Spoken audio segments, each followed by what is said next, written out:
Have you ever wondered what a shadow feels like? Not the shadow cast by a tree or a building, but a living shadow. A shadow that breathes, hungers, and shivers. Barnaby was a shadow. He was a dog, technically. But to the world, he was debris. He was the thing you stepped over to get to your taxi. He was the stain on the sidewalk you tried not to look at. He lived in a world of knees and boots. He knew the taste of rain on asphalt and the sting of a broom handle. He didn't know love. He didn't know warmth. And he certainly didn't know that inside his scarred, broken body lay the heart of a lion. God, if misery had a flavor, it tasted like wet cardboard and gasoline. That was the taste of Barnaby's Tuesday. Barnaby lay curled in the recessed doorway of an old bookstore on Baker Street. It was a good spot, usually. The vent from the bakery next door sometimes pushed out a puff of warm, yeasty air. But tonight, the wind was coming from the north, turning the city into an icebox, and the bakery was closed. Barnaby was an indeterminate breed. Once, perhaps, his ancestors had been noble terriers or proud shepherds. Now, Barnaby was a map of his misfortunes. His coat was a patchwork of coarse gray fur and mange. His left ear was missing, lost to a fight over a fish head 3 years ago. His tail, once a flag of happiness, was permanently tucked between his legs, broken and crooked. He was old. In dog years, he was ancient. His joints clicked when he moved. His eyes were clouded with the milky film of age. But his nose still worked. And right now, his nose was torturing him. Sausage. The scent drifted from the hot dog cart across the street. It was a thick, greasy, heavenly smell that made Barnaby's empty stomach contract painfully. He raised his head. He watched the humans. They were giants wrapped in wool and synthetic fabrics. They rushed past his doorway, their eyes fixed on glowing rectangles in their hands. None of them looked down. Barnaby let out a low whine. It wasn't a beg. It was a reflex. A man in a camel coat paused. Barnaby's tail gave a hopeful twitch. Maybe. The man looked down. His lip curled. Shoo, the man hissed, stomping his polished boot. Get away, you filthy thing. Barnaby flinched. He didn't run. He didn't have the energy to run. He just pressed himself flatter against a cold brick, trying to become two-dimensional. Trying to disappear. The man walked away, muttering about rats and disease. Barnaby sighed, resting his chin on his paws. He wasn't angry. Anger took calories. He was just resigned. This was the law of the street. If you are not cute, you are not seen. He watched the golden retriever prance by on a leash. The dog's coat shone like spun gold. It wore a red sweater. It looked happy, stupid, and full. The golden retriever stopped to sniff a lamppost. Its owner, a young woman, smiled and waited patiently. Come on, Buster, she cooed. Good boy. Barnaby watched with a dull ache in his chest. It wasn't jealousy. He couldn't imagine being Buster. He couldn't imagine a world where a human waited for you, spoke to you softly, and wrapped you in red wool. Barnaby was a bad boy. He knew this because it was the name most humans gave him. Bad dog. Get out. Scram. The sun began to set, painting the gray sky with bruises of purple and black. The temperature dropped. It was time to move. The bookstore owner would be coming to lock up, and he'd usually brought a bucket of water to splash the step. Barnaby groaned as he stood up. His back leg, the one hit by a bicycle last summer, was stiff. He limped out of the doorway and into the stream of pedestrians. He navigated the forest of legs with practiced skill. He knew which shoes to avoid. High heels were as sharp. Steel-toed boots were aggressive. He headed toward the park. There was a metal trash can near the duck pond that sometimes yielded treasure, a half-eaten sandwich, a discarded bag of chips. As he crossed the street, a taxi honked loudly. Beep! Barnaby scrambled. his claws slipping on the wet asphalt. "Watch it, Mutt," the driver yelled. Barnaby reached the safety of the sidewalk, his heart hammering against his ribs like a trapped bird. He was slowing down. He knew it. The city was getting faster, and he was getting slower. One day, he wouldn't make a curb. He reached the park. It was deserted, the iron gate casting long shadows like prison bars. He approached the trash can. He stood on his hind legs, balancing precariously, and sniffed. Nothing. Just empty soda cans and wet newspaper. The rats had been here first. Barnaby dropped back down to all fours. He felt a wave of dizziness. He hadn't eaten in 2 days. The hunger wasn't a pain anymore. It was a hollow, agon void inside him. He walked to the edge of the pond. The water was frozen at the edges. He lapped at the icy sludge to trick his stomach. He looked at his reflection in the water. A monster looked back. One ear, scarred snout, ribs poking through gray fur like the hull of a wrecked ship. "I am ugly," Barnaby thought. "That is why they hate me." He turned away from the water. He needed shelter. The wind was picking up, carrying the scent of snow. He trudged toward the old bandstand in the center of the park. Underneath the wooden platform, there was a crawl space. It was dry, dark, and smelled of dead leaves. It was his castle. He crawled under the wood. It was tight, but it shielded him from the wind. He circled 3 times, an instinct from a wilder, older time, and collapsed into a pile of dry leaves. He tucked his nose under his tail to recycle his body heat. He closed his eyes. He tried to dream. In his dreams, he was young again. He had 2 ears. He was running through a field of tall grass, chasing a butterfly. And in the distance, a human was whistling for him. Not shouting. Whistling. A sound of welcome. But tonight, the dream didn't come. Tonight, the cold seeped into his bones. Barnaby shivered. He felt a profound, crushing loneliness.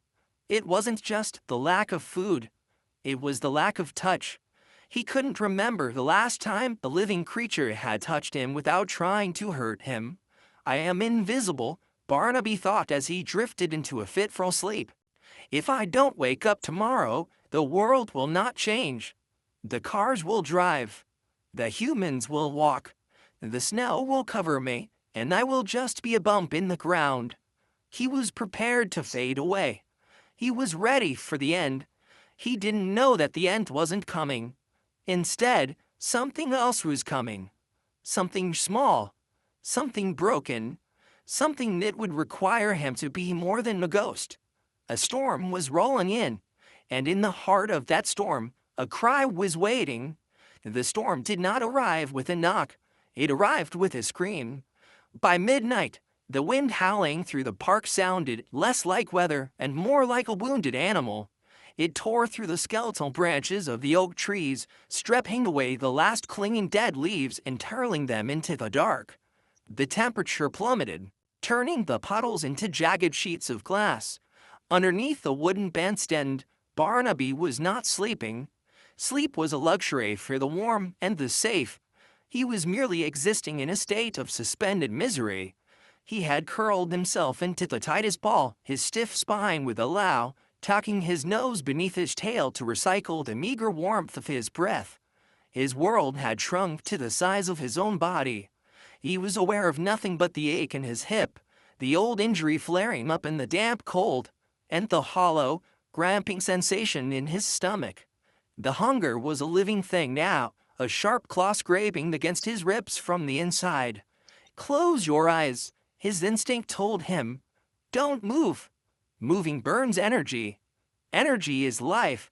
But the night had other plans. It started as a scent. The wind shifted, swirling under the floorboards of the bandstand. It brought the usual smells of the city, exhaust fumes, wet concrete, the sharp tang of fox urine. But underneath that, there was something else. Something faint. Something sweet. It smelled like sour milk and fear. Barnaby's ear, the one who'd won, twitched. Then came the sound. Mew. It was so quiet that Barnaby thought he had imagined it. It was lost instantly in the roar of the wind. He squeezed his eyes shut tighter. He didn't want to hear it. He wanted to drift away into the gray fog of unconsciousness. Mew, Barnaby groaned. A low rumble in his throat. It wasn't a growl of aggression, but of annoyance. Rat, he thought, a dying rat. His stomach clenched. A rat meant food. It meant protein. It meant surviving another day. But the sound wasn't right. Rats scuttled. Rats squeaked with a frantic, sharp pitch. This sound was desperate, rhythmic, and painfully weak. Barnaby lifted his head. The cold air rushed into his warm pocket of fur, making him shudder. He sniffed the air again. The scent was stronger now. It was definitely fear. He couldn't ignore it. The curiosity of a dog, that ancient, wolf-like need to investigate the perimeter, overrode his exhaustion. He dragged himself up. His joints popped like dry twigs. He shook his coat, sending a cloud of dust into the air, and crawled out from under the bandstand. The world outside was a white hell. The snow had started falling, thick and heavy, erasing the colors of the park. Barnaby lowered his head against the wind and followed his nose. He limped past a frozen duck pond. He passed the empty benches that looked like tombstones in the snow. The scent led him to the metal trash cans near the park exit. There, wedged between a recycling bin and a lamp post, was a box. It was a simple cardboard shoebox, sodden with melted snow. The lid had been taped shut, but the wet cardboard was sagging, collapsing under its own weight. Barnaby approached it cautiously. The hair on his neck stood up. He sniffed the box. The smell of sickness was overwhelming. He nudged the box with his wet nose. Mew. The cry came from inside. It was louder this time, terrified by the movement of the box. Barnaby paused. He knew what this was. He had seen humans do this before. They put things in boxes when they didn't want them anymore. Old shoes, broken toys, living things. Barnaby used his paw to scratch at the wet tape. The cardboard was soft and disintegrated easily. He pushed the lid aside. He looked inside. Staring up at the gray sky was a tiny, trembling ball of black fur. It was a kitten. It couldn't have been more than 4 weeks old. It was impossibly small, a fragile skeleton wrapped in wet velvet. Its eyes were sealed shut, crusted over with a thick, yellow infection. It was blind. It was sick, and it was freezing to death. Barnaby stared at it. He was a dog. By all the laws of nature, this was his enemy, or his prey. His stomach growled loudly, reminding him of his hunger. It is meat, a dark voice in his head whispered. It is weak. It is dying anyway. Ending it would be a mercy. The kitten sensed his presence. It couldn't see him, but it could feel the heat radiating from his large head. It could smell him. Instead of shrinking away, the tiny creature did something that stopped Barnaby's heart. It lifted its head. It opened its tiny mouth and let out a silent scream, reaching blindly toward him with a shaking paw. It was asking for help. Barnaby recoiled. He took a step back. No, he thought, I cannot. I am a ghost. I cannot save myself. How can I save you? He turned away. He looked back toward his warm spot under the bandstand. He should leave. He should walk away and let the snow finish what the humans had started. It was the natural order. The weak die. The strong survive. And Barnaby was barely surviving as it was. He took 3 steps away. The wind howled. But in the silence between the gusts, he didn't hear the kitten cry again. That silence was worse. The silence meant it had given up. Barnaby stopped. He looked at his own paws, scarred, dirty, worn. He remembered the man in the camel coat kicking him. Shoe. Filthy thing. He looked back at the box. That kitten was him. It was debris. It was trash. The world had looked at it and said, "You are not worth keeping." A strange sensation rose in Barnaby's chest. It wasn't hunger. It was an ache, sharp and hot. It was the ghost of a memory of a mother he barely remembered, a memory of warmth, a memory of belonging. Barnaby growled at himself. Then he turned around. He walked back to the box. The kitten was lying still now, the snow beginning to cover its black fur. Barnaby leaned down. He opened his jaws. He didn't bite. He was incredibly gentle. He gripped the loose skin at the back of the kitten's neck. The scruff. The kitten was light. It felt like holding the bird. It dangled limply from his mouth, too cold to even protest. The taste was awful, rainwater and infection. But Barnaby didn't drop it. He lifted his head high to keep the kitten from dragging in the snow. The walk back to the bandstand was a crusade. The wind pushed against him, trying to knock him over. His bad leg burned with every step.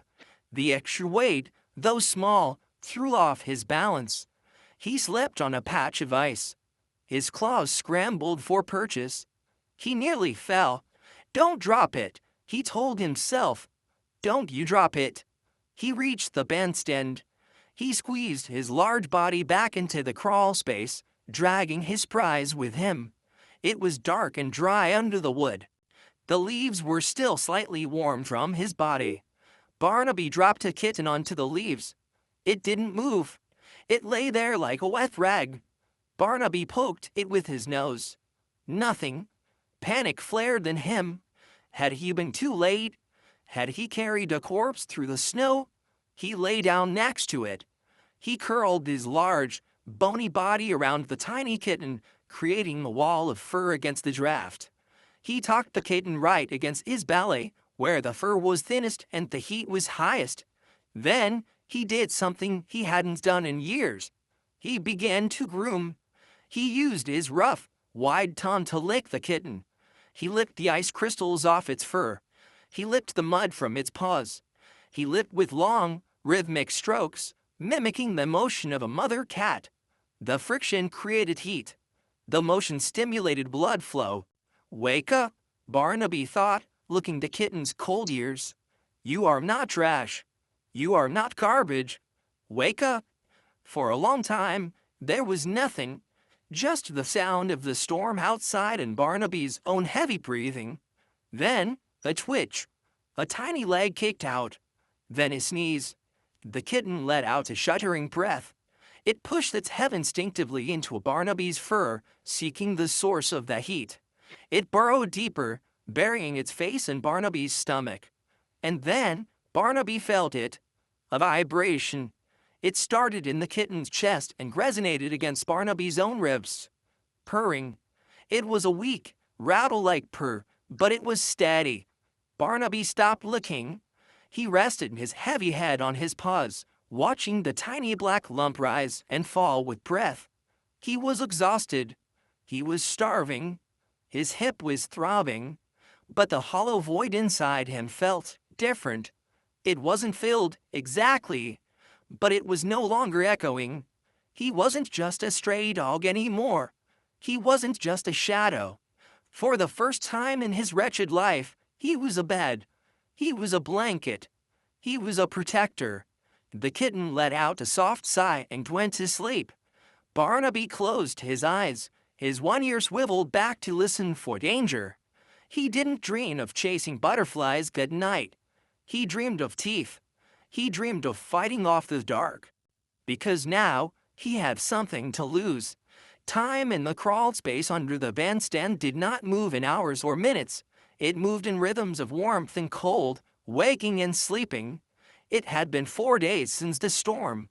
The snow had turned to a hard, gray sludge on the streets of London, but underneath the wooden floorboards, a small miracle was taking place. Luna was alive. The kitten was still blind.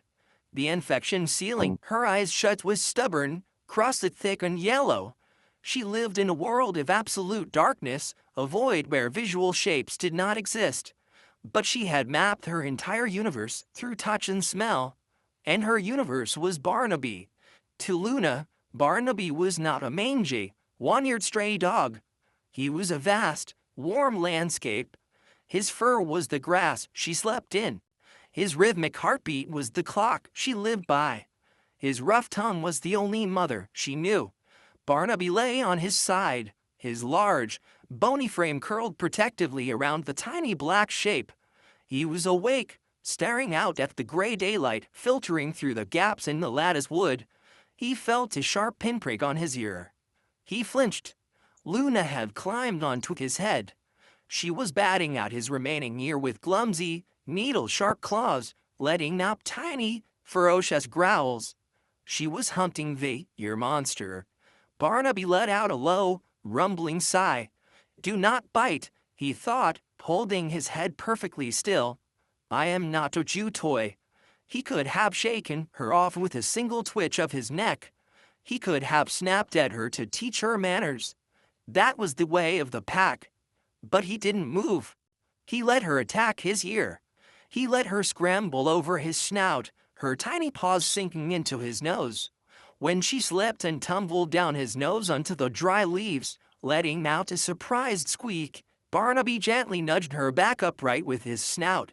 She purred, a sound that had grown stronger, like a tiny engine idling in the dark, and rubbed her face against his jaw.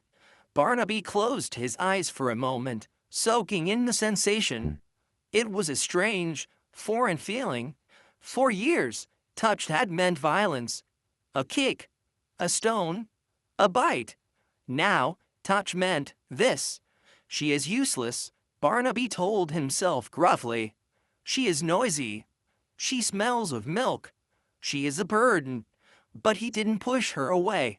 His stomach gave a violent lurch, a cramp so severe it made him wince. The hunger was back. It wasn't a dull ache of yesterday. It was a sharp, twisting pain. Barnaby hadn't eaten a substantial meal in 3 days. He had found a frozen bagel crust 2 days ago, but he had barely tasted it. He looked at Luna. She was pawing at his belly, searching for milk that wasn't there. She let out a plaintive, high-pitched mew. She was hungry too. Barnaby knew he had to leave. He stood up, shaking the dust from his coat. Luna mewed in protest as her heat source moved away. She stumbled blindly toward the sound of his paws. Barnaby lowered his head and gave her a single, reassuring lick on the top of her head. "Stay," the look said. "I will return." He squeezed out from under the bandstand into the biting cold. The park was empty. The morning fog clung to the trees like wet wool. Barnaby sniffed the air. He smelled damp earth, exhaust fumes, and the distant, taunting aroma of frying bacon from the cafe on the edge of the park. He began his patrol. His gait was slower today. His bad leg dragged slightly in the snow. He felt lightheaded, the world tilting slightly at the edges of his vision. Find food, his brain commanded. Focus. He checked the usual spots. The trash can near the playground, empty. The bin behind the park keeper's shed, locked. He ventured further, out of the park and onto the streets. He walked with his head down, scanning the gutter. Sometimes humans drop things. A half-eaten biscuit. A French fry. Today, the gutter offered nothing but cigarette butts and dirty ice. He walked for an hour. 2 hours. His energy was fading. He stopped to rest against a brick wall, panting. His ribs heaved against his skin. He was burning calories he didn't have. "I should go back," he thought. "Maybe I can sleep the hunger away." But the thought of the blind kitten waiting in the dark pushed him forward. She couldn't sleep it away. She was growing. She needed fuel. He turned into an alleyway behind a row of Italian restaurants. This was dangerous territory. The chefs here were mean. They threw boiling water at strays. The rats here were the size of cats and fought back. Barnaby moved silently, a gray ghost in the shadows. He reached the large metal dumpster at the end of the alley. It was overflowing. He stood on his hind legs, his claws scraping against the metal, and peered over the rim. The smell hit him instantly. Rotting vegetables, coffee grounds, and tomato sauce. Cheese, bread. There, resting light on top of a pile of wet cardboard, was the pizza box. Barnaby grabbed the edge of the box with his teeth and pulled it down. It crashed to the ground, spilling open. Barnaby's eyes widened. It wasn't just crusts. It was half a pepperoni pizza. Cold, stiff, and slightly damp from the rain, but it was food. Real food. Saliva flooded his mouth instantly. The scent of the cured meat and the congealed cheese triggered a primal frenzy in his brain. Eat it, his instinct screamed. Eat it now. Before a rat comes. Before a human comes. Swallow it whole. Barnaby took a step forward. He opened his jaws to tear into the largest slice. He could feel the phantom texture of the cheese on his tongue. It would stop the pain in his belly. It would give him the strength to walk without stumbling. He lowered his head. His teeth grazed the pepperoni. Then he stopped. A memory flashed in his mind. A tiny black ball of fur batting at his ear. A blind face turning toward him in the dark. A weak, hungry cry. If he ate this now, he would be full. But what would she eat? She couldn't chew the crusts. She needed the soft parts. She needed the fat from the cheese and the meat. Barnaby froze, his mouth hovering inches from the pizza. The battle raging inside him was more violent than any dogfight. Every cell on his body was screaming at him to eat. His starving body was begging for the calories. She is just a cat, the dark voice whispered. You are dying. Eat. Barnaby let out a whimper, a sound of pure frustration. Then he closed his jaws, not on the pizza to eat it, but on the edge of the slice to carry it. He picked up the largest piece gently. He was careful not to crush it. He grabbed a second piece, stacking it awkwardly in his mouth. He turned away from the rest of the pizza. It was the hardest thing he had ever done. Leaving food behind was against every law of the street. But he did it. The walk back was torture. The scent of the pepperoni was right under his nose, taunting him with every breath. The grease dripped onto his tongue, driving him mad. He wanted to swallow. He wanted to chew. For Luna, he repeated in his mind. For the little shadow. He walked faster, ignoring the pain in his hip. He had to get it back before he lost his resolve. He slipped through the park gates. He crawled under the bandstand. Mew. Luna was awake. She scrambled toward the sound of him, her tiny claws hooking into the leaves. Barnaby dropped the pizza slices on the ground. Eat, he nudged her with his nose. Luna sniffed the food. The smell was foreign to her, but the scent of meat was unmistakable. She found the edge of the pizza. She began to eat. She was clumsy, getting tomato sauce on her nose, but she ate with a ferocious appetite. She tore up the soft cheese. She chewed the pepperoni. Barnaby lay down opposite her. He watched her eat. His stomach cramped violently, a spasm that made him curl his lip. He watched the food disappear. He watched their belly swell, round and full. He watched their lick the grease from her paws, purring loudly, content and safe. When she was finished, she backed away, leaving the hard, dry crust behind. She crawled over to Barnaby's paws and curled up, falling into a food coma almost instantly. Barnaby looked at the crusts.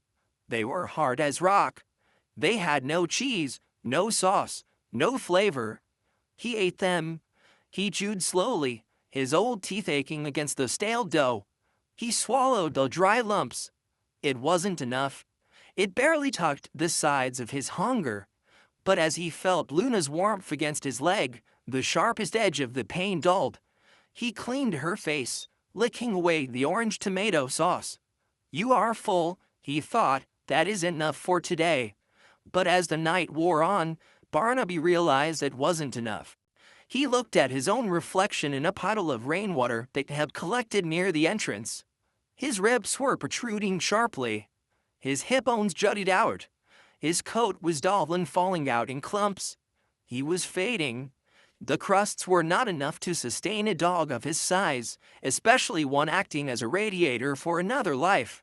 He looked at Luna. She was growing fast. Soon, pizza scraps wouldn't be enough for her either. She needed real food, and he needed strength to protect her. The park was empty. The trash cans were dry. Barnaby raised his head and looked toward the north side of the city. The high street. It was a place of bright lights, busy restaurants, and butchers.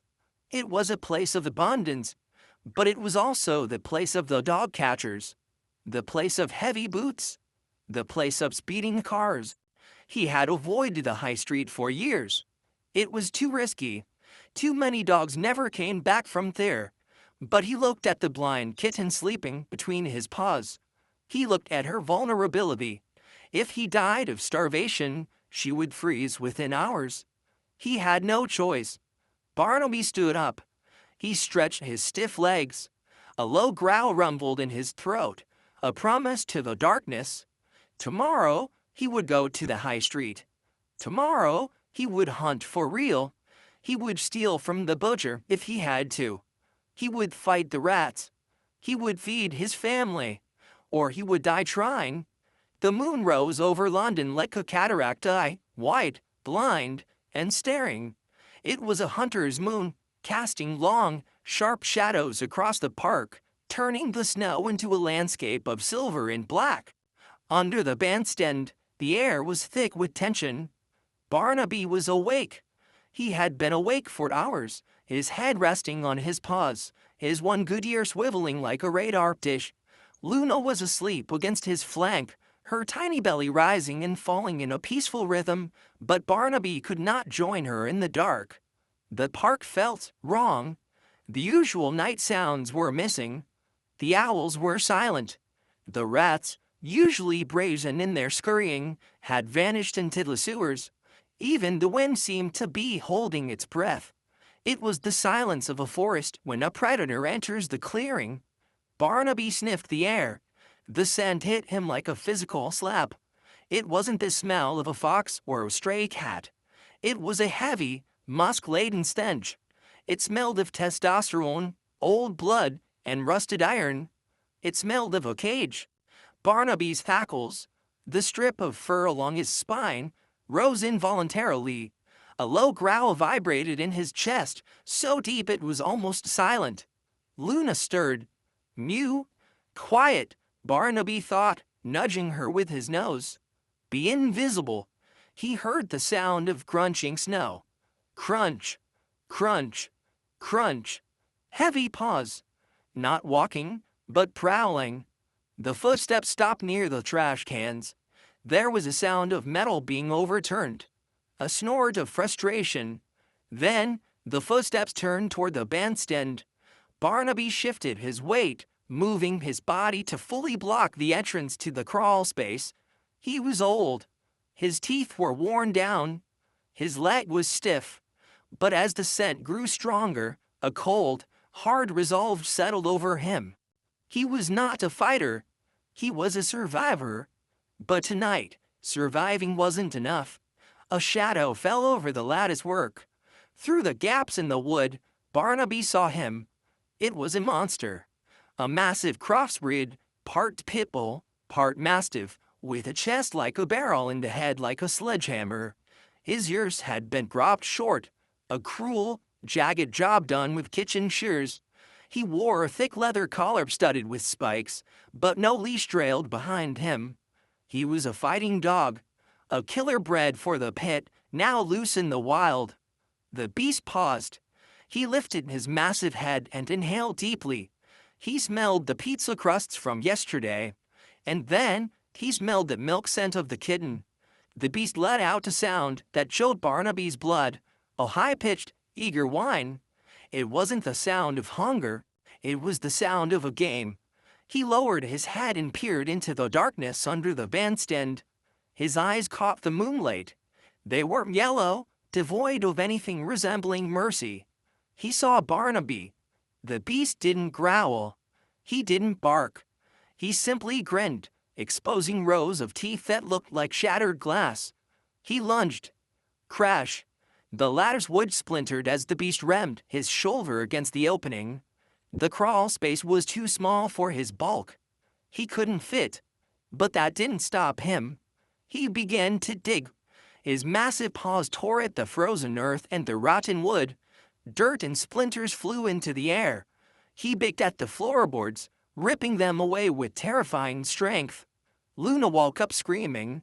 She hissed blindly, backing into the furthest corner, her fur puffing up until she looked like a sea urchin. Barnaby looked at the widening hole. The beast was coming in. If Barnaby stayed here, they would be trapped in a corner.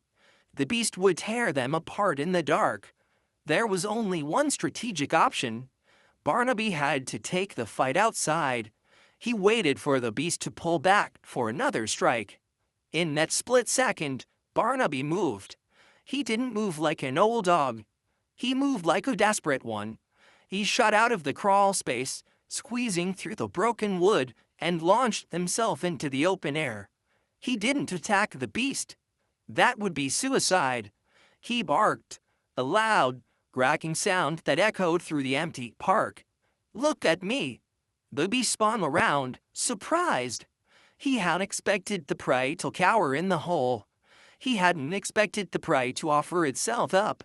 The beast laughed, a wet, panting sound. He forgot about the kitten. Here was a bigger toy, a toy that could bleed. Barnaby stood 10 feet away in the snow. He stood broadside, trying to look as large as possible, his hackles raised, his teeth bared. "Go away," his posture said. "Walk away." The beast didn't walk away. He lowered his head and charged. He moved with terrifying speed for his size, a tank with the engine of a Ferrari. Barnaby didn't run. He couldn't outrun this monster. He waited until the last second, until he could smell the rot on the beast's breath. Then Barnaby dropped. He threw himself flat onto the ice, sliding underneath the beast's snapping jaws. He snapped his own teeth upward, aiming for the soft skin of the throat. He missed the throat but caught the front leg. Barnaby bit down. Hard. He tasted dirt and coarse fur. The beast roared in outrage. He stumbled, his momentum carrying him forward into a snowbank. Barnaby scrambled to his feet. His heart was hammering so fast it hurt.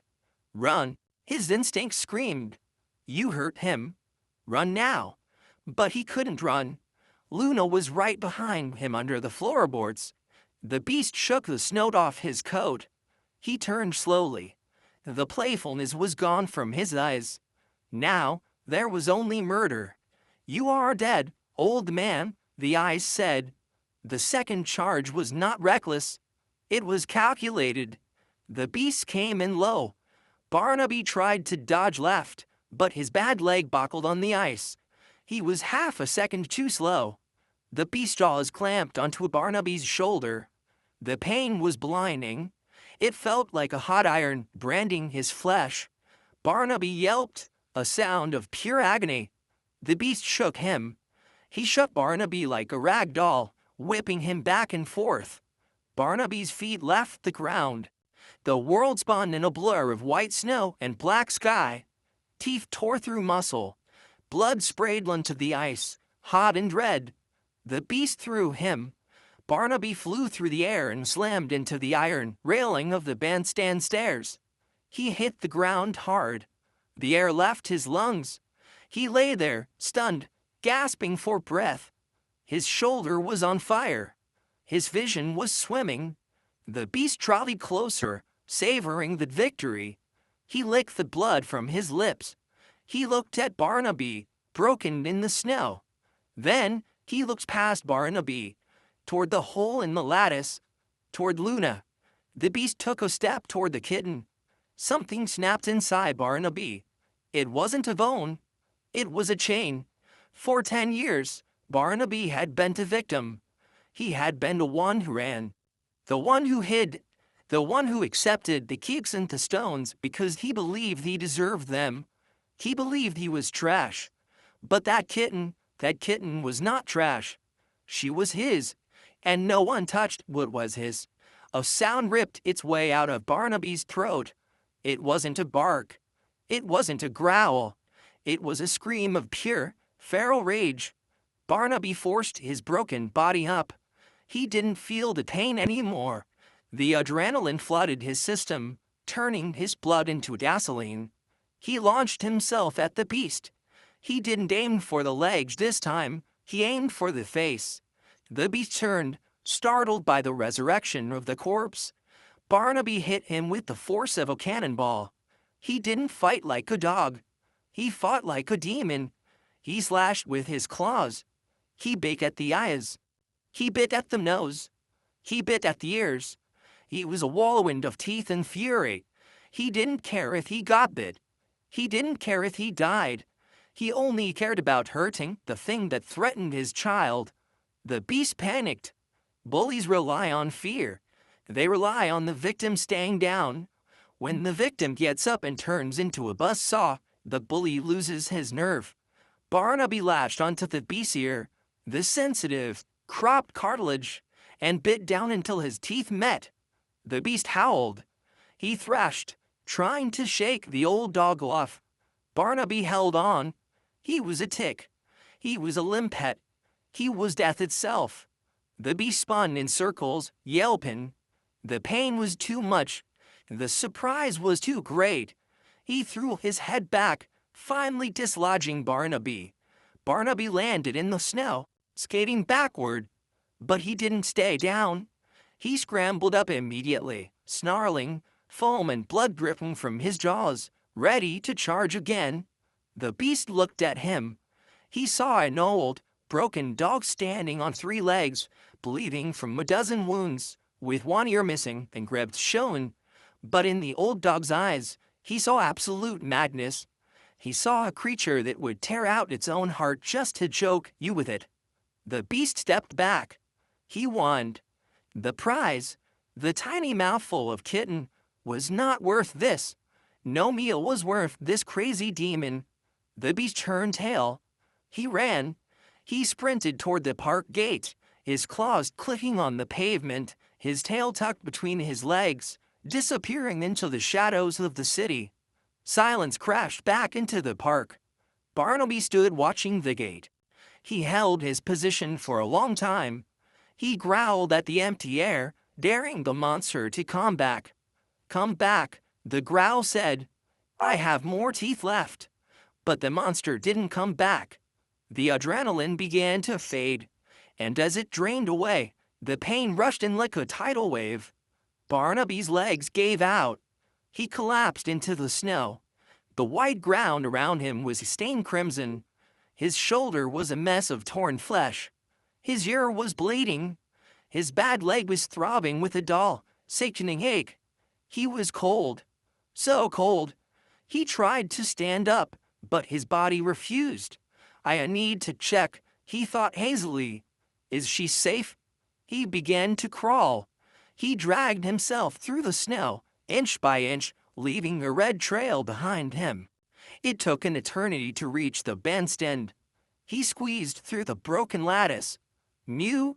A tiny, terrified voice called out from the darkness. Luna was huddled in the corner, shaking violently. She smelled the blood. She smelled the fear. Barnaby collapsed onto the leaves next to her. He couldn't lift his head. He let out a soft, wheezing breath. Luna froze. She recognized the breath. She crept forward. She sniffed his nose. Then she sniffed his shoulder. She recoiled at the smell of iron and fresh blood. But she didn't run away. She moved closer. She pressed her tiny, warm body against his bleeding side. And then she began to lick. She licked the blood on his snout. She licked the tear in his ear. Her tongue was rough and small, like sandpaper, but it was the gentlest thing Barnaby had ever felt. She purred. It was a loud, frantic purr, trying to vibrate the pain away. I am here, she seemed to say. You are not alone. Barnaby closed his eyes. The pain was still there, sharp and biting. But the cold was receding. He had won. He was a wreck. He was a ruin. But he was a victor. He drifted into a feverish sleep, the sound of the kittens purring acting as an anchor, keeping them from drifting away into the dark for good. Outside, the moon looked down on the park, indifferent and cold. But under the bandstand, in the dark, two broken hearts beat in rhythm, surviving the night together. The fever dreams were not like normal dreams. They were heavy, suffocating blankets that pinned Barnaby to the cold earth. In his delirium, he was back in the fight. The jaws of the beast were clamped around his shoulder again, shaking him. But this time, the beast didn't let go. This time, the shaking went on forever, rattling his teeth, turning his bones to liquid. He tried to bark, but his throat was filled with sand. He tried to run, but the ground was made of tar. "Wake up," a voice inside him whispered. "You are burning." Barnaby opened his eyes. The world swam in a haze of gray and white. It was morning, but the sun offered no warmth. The crawl space under the bandstand felt like a tomb.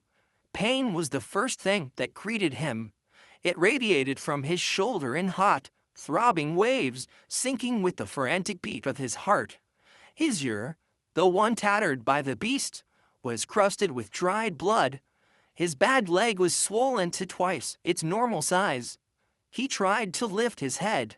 It felt as heavy as a stone. He let out a low, involuntary whimper. He waited for the response. He waited for the soft mew, the rough tongue on his nose, the tiny weight pressing against his side. Silence. Barnaby blinked, forcing his vision to clear. He looked at the spot between his paws. It was empty. The dry leaves were depressed where a small body had curled up, but the heat was gone. The spot was cold. "Mew?" Barnaby rasped, his voice a broken croak. No answer. Panic, sharp and cold, cut through the fever haze. It acted as a stimulant, flooding his exhausted system with a surge of terrified energy. He sniffed the ground. He smelled her. He smelled the milk scent, the dust, and the faint, lingering odor of the pizza they had shared. The scent trail led away from him. It led toward the hole in the lattice. It led outside. No, Barnaby thought, his heart skipping a beat. No, little one, not out there. She was blind. She was helpless. To her, the world was just textures and sounds. She didn't know about the cars. She didn't know about the cold. She didn't know that the park was an island in a sea of concrete and death. She had woken up hungry. She had nudged him, and he hadn't woken. So, driven by the simple, innocent logic of a child, she had gone to find the food herself. Barnaby forced himself up. He screamed internally as he put weight on his shoulder. His legs trembled so violently he almost collapsed again. "Get up," he commanded his broken body. "You can die later. Get up." He dragged himself through the opening. The fresh snow outside blinded him for a moment. He squinted against the glare. He lowered his nose to the ground. The snow was fresh, but he found them tiny, shallow depressions in the powder. Little paw prints wandering aimlessly. They circled the trash cans. Then they went toward the path. Then they turned north. Barnaby's blood ran cold. North, toward the high street, toward the roar of the engines. He began to move. It wasn't a run. It wasn't even a trot. It was agonizing, three-leg lurch. He dragged his bad leg behind him, leaving a furrow in the snow. Every step sent a shockwave of nausea through his gut. Faster, he pleaded with his legs. Faster. He followed the prints. He saw where she had stumbled. He saw where she had stopped to sniff a frozen leaf. She was moving slowly, confused by the snow. But she had a head start. Barnaby reached the park gates. The noise of the city hit him like a physical wall. The morning rush hour was in full swing. Engines revved. Horns blared. Tires hissed on the wet slush. To a blind kitten, this must sound like the end of the world. Barnaby scanned the sidewalk. He saw shoes. Hundreds of them. Shiny leather boots, high heels, sneakers. They were blurring past, a river of indifference. He pushed his way into the crowd. "Get out of the way," a woman shouted, swinging her bag at him. Barnaby ignored her. He lowered his head, sniffing frantically at the pavement. The scent was harder to track here. Too many smells. Exhaust. Perfume. Fried food. But then he caught it. A faint trace of fear. Pheromones of distress. He followed it to the curb. The scent didn't turn left or right. It went straight. Across the road. Barnaby looked up. The high street was a 4-lane artery of speed. Cars didn't drive here. They flew. Delivery trucks, double-decker buses, taxis. It was a mechanical meat grinder. And there, in the middle of the gray asphalt, was a black smudge. It was Luna. She was frozen. The noise had paralyzed her. She was crouching low to the ground, ears flattened, turning her head frantically from side to side. She couldn't see the monsters roaring past her. She could only hear the thunder of their wheels. She was terrified. She was waiting for her mother. She was waiting for Barnaby to come and pick her up. A taxi swerved to miss her, honking its horn. Honk! The wind from the car rolled her over. She scrambled back up, hissing at the invisible air. She was in the middle lane, and the lights were changing. Far down the road, the traffic light turned green. A massive delivery truck, an 18-wheeler carrying steel, shifted gears. The engine roared like a dragon waking up. The driver, high up in his cab, checked his mirrors. He didn't look down at the road directly in front of his bumper. He couldn't see a tiny kitten. He released the brake. The truck began to move. It gathered speed quickly. Barnaby saw the truck. He saw the massive, spinning wheels that were taller than he was. He saw the distance. 50 yards. 40 yards. He saw Luna, shivering, licking her paw in a gesture of pure, heartbreaking innocence. Barnaby didn't think. He didn't calculate the odds. He didn't check for oncoming traffic. He didn't think about his pain. The decision was not made in his brain. It was made in his blood. She lives. Barnaby launched himself off the curb. He ignored the scream of his torn muscles. He ignored the fire in his shoulder. He ran. He ran with a speed he hadn't possessed in 10 years. He ran with the phantom strength of his ancestors. He was a gray blur cutting across the traffic. A sedan slammed on its brakes. Screech. Barnaby didn't stop. He scrambled over the hood of the car, his claws scratching the paint, and landed back on the asphalt. The truck was close. The grille loomed like a wall of chrome teeth. The driver saw the gray blur too late. He slammed on the air horn. BLAAAART. The sound was deafening. Luna cowered, pressing her belly into the wet road, closing her blind eyes, accepting her fate. She waited for the darkness. But the darkness didn't come. Instead, something warm hit her. Something big, furry, and familiar. It hit her hard. Barnaby didn't try to pick her up. There was no time. He lowered his head and used his skull like a battering ram. He hit Luna with every ounce of momentum he had. The force of the impact launched the tiny kitten into the air. She flew sideways, tumbling over the wet asphalt, spinning like a top. She landed in a pile of soft snow on the grassy median strip. Safe. Barnaby tried to follow her. He tried to dig his claws into the road to arrest his momentum. He tried to pivot, but the ice betrayed him. His bad leg slipped. He looked up. The chrome bumper of the truck filled his entire vision. He didn't feel fear. He felt a strange sense of completion. I am not invisible, he thought. I am here. Thud. The impact was not painful. It was too massive for pain. It was a sudden, violent rearrangement of the world. The bumper caught him square in the ribs. Barnaby was lifted off the ground. He was thrown backward, tumbling through the air like a discarded rag doll. He hit the road 20 feet away. He rolled. Once, twice, 3 times, and then he stopped.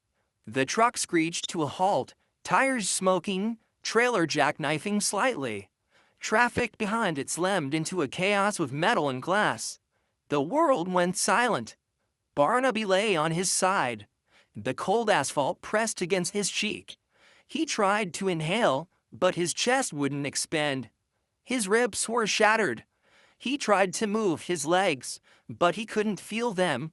A warm, wet pool was spreading rapidly beneath him, turning the gray slush red. It is okay, he thought vaguely. It is just sleep. His vision was fading. The gray sky was turning black at the edges. He focused his remaining energy on one thing. He lifted his head just an inch. He looked toward the grassy median. A tiny black head poked out of the snow. Luna was shaking. She was crying. Mew. She was safe. The monster hadn't touched her. Barnaby let his head drop back onto the road. A soft exhale left his lips, carrying with it a cloud of white mist. Good, he thought. Good girl. He heard footsteps running toward him. He heard human voices shouting. Oh my God. He saved it. Is he breathing? Call a vet. Someone call a vet. The voices sounded distant, like they were underwater. They didn't matter. Barnaby closed his eyes. The pain was fading now, replaced by a deep, numbing cold. He wasn't hungry anymore. He wasn't lonely. He remembered the dream of the butterfly, the field of tall grass. He saw it now. It was right there, just behind his eyelids. The grass was green. The sun was warm. And there was someone whistling for him. Barnaby. Come here, boy. Barnaby wagged his tail, just the tiniest twitch of the broken tip. He was ready to go home. The afterlife, Barnaby decided, smelled remarkably like rubbing alcohol and lavender. He was floating. His body felt weightless, detached from the heavy, aching bones he had carried for a decade. The biting cold that had seeped into his marrow was gone, replaced by a strange, fuzzy warmth that hummed in his veins. He kept his eyes closed. He was afraid to open them.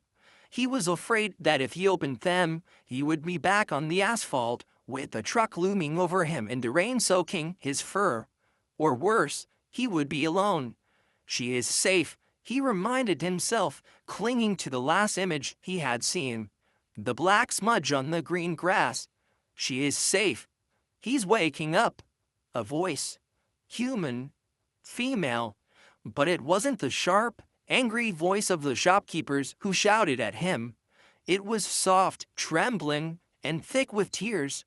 Easy, boy. Easy now. A hand touched his head. Barnaby flinched instinctively. He expected a blow. He expected the sting of a newspaper or the kick of a boot. But the hand didn't strike. It stroked. It moved gently over his brow, avoiding the bandages, soothing him with a rhythmic, tender pressure. Barnaby forced one eye open. The light was blindingly white. He blinked, his vision swimming. Slowly, the shapes coalesced. He was not on the road. He was lying on a bed, not a pile of leaves, but a thick, memory foam mattress covered in soft fleece. The walls around him were clean and white. Machines beeped softly in the background. He looked up at the source of the voice. A woman sat in the chair next to him. She was older, with silver hair tied back in an elegant bun and kind eyes that were red from crying. She wore clothes that smelled of expensive perfume and leather, the kind of human who usually crossed the street to avoid him. But she wasn't crossing the street. She was leaning in, her face inches from his scarred snout. "Hello, hero," she whispered. Barnaby tried to lift his head, but a wave of dizziness pushed him back down. He let out a confused whine. "Where is she?" His nose worked frantically, trying to cut through the smell of antiseptic and medicine. He needed the milk scent. He needed the dust scent. The woman seemed to understand. She smiled, wiping a tear from her cheek. "Don't worry," she said. "I didn't separate you. I wouldn't dare." She reached down to a basket on the floor beside her. She lifted something up. It was a tiny bundle of bandages and black fur. Luna. The kitten had been cleaned. Her fur was fluffy and dry. Her infected eyes were covered with soft gauze pads. She looked small and fragile, but she was alive. The woman placed Luna gently on the bed, right next to Barnaby's nose. Luna froze. She sniffed the air. She smelled the medicine. She smelled the stranger. Then she smelled him. She smelled the old, familiar scent of Barnaby, the wet dog smell, the earth, the safety. Mew. It was a cry of pure joy. She scrambled forward, her claws digging into the fleece, and buried her face in Barnaby's neck. She began to purr. It was the loudest purr Barnaby had ever heard. It vibrated through the mattress, shaking his very bones. Barnaby let out a long, shuddering sigh. He wasn't dead. He was here. She was here. He licked the top of her bandaged head. "I am here, little shadow," he told her silently. The truck didn't win. Recovery was a slow, strange season. Barnaby learned that his name was no longer mud or filthy thing. His name was Barnaby. The woman, whose name was Eleanor, told him this every day. She said it like it was the name of a king. Barnaby had broken 3 ribs. His back leg, the one already damaged, had been shattered and required metal pins. His shoulder was stitched together like a quilt. He spent weeks at the veterinary clinic. In the past, a cage meant death. But this cage was different. The humans here wore blue scrubs and spoke in baby voices. They brought him bowls of food that wasn't garbage. It was warm chicken. It was high-grade beef. It was gravy that tasted like heaven. He ate. He slept. He healed. And he watched Luna grow. The vet had saved Luna's eyes. The infection was severe, but with medicine and care, the crusts fell away. One morning, Barnaby woke up to find Luna staring at him. Her eyes were not milky anymore. They were bright, piercing green. She could see. She stared at him for a long time. She looked at his scarred snout. She looked at his one ear. She looked at his gray, patchy fur. Barnaby felt a moment of shame. "I am ugly," he thought. "Now she can see that I am a monster." But Luna didn't recoil. She reached out a paw and tapped his nose. Then she pounced on his tail. To her, he wasn't ugly. He was the only thing in the world that mattered. The day they left the clinic, the snow had melted. Spring was touching London with green fingers. Eleanor arrived in a large car. It wasn't a truck. It smelled of leather and safety. The vet staff gathered to say goodbye. They petted Barnaby. They gave him treats. "You're a legend, Barnaby," the young vet said, scratching him behind the ears. "Take care of them." Barnaby hobbled to the car. He still limped, and he would always limp, but he held his head high. Luna sat in the carrier next to him on the back seat. She watched the world pass by with wide, green eyes, fascinated by the blur of colors that she had once only heard as noise. They didn't go back to the park. They didn't go back to the Bend End. They drove out of the city. The gray concrete gave way to green fields. The noise of the traffic faded into the song of birds. They turned up a long gravel driveway. Barnaby looked out the window. He saw a house. It was huge. It had white pillars in the roof that touched the sky. It had a garden that went on forever, filled with trees that were not stripped bare by winter, but blooming with pink flowers. The car stopped. Eleanor opened the door. "Welcome home," she said. Barnaby stepped out onto the gravel. He sniffed the air. He smelled grass. He smelled flowers. He smelled fresh earth. He didn't smell fear. He didn't smell hunger. He looked at Eleanor. She was waiting for him. She didn't have a broom to chase him away. She held the door open. Barnaby hesitated. He looked back at the road. The road was his life. The road was where he belonged. Then he looked at Luna.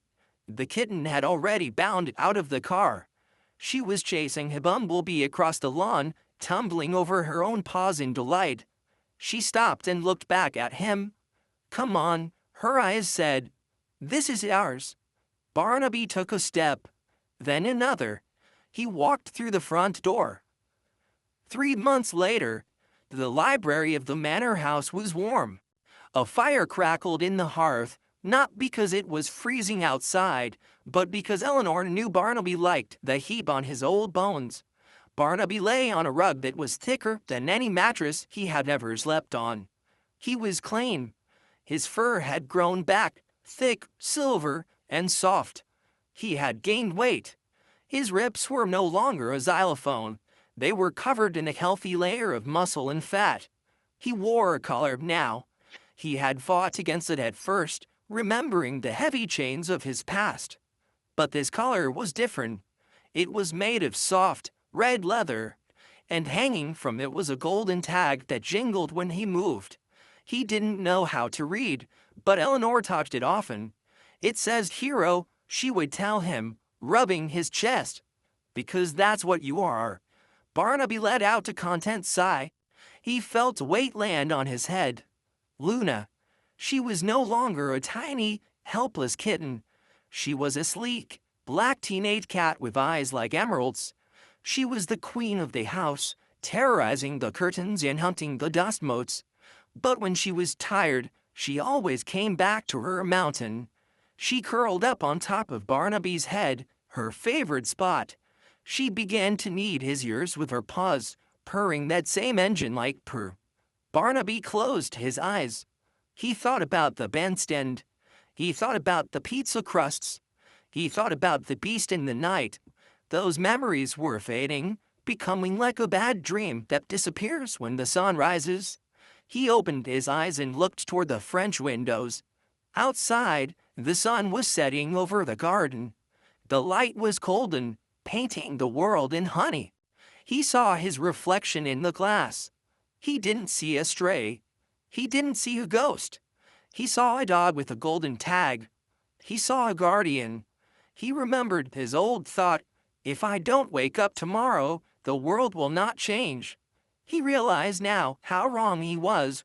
He had changed the world. He had changed it for Luna. He had changed it for Eleanor. And in doing so, he had changed it for himself. Barnaby. Luna. Dinner time. Eleanor's voice rang out from the kitchen.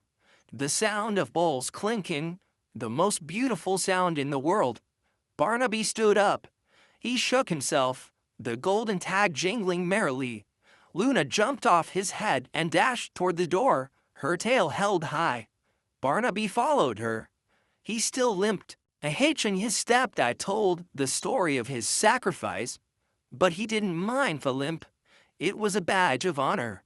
He paused at the doorway and looked back at the empty rug. He wasn't invisible anymore. He was Barnaby, and he was home.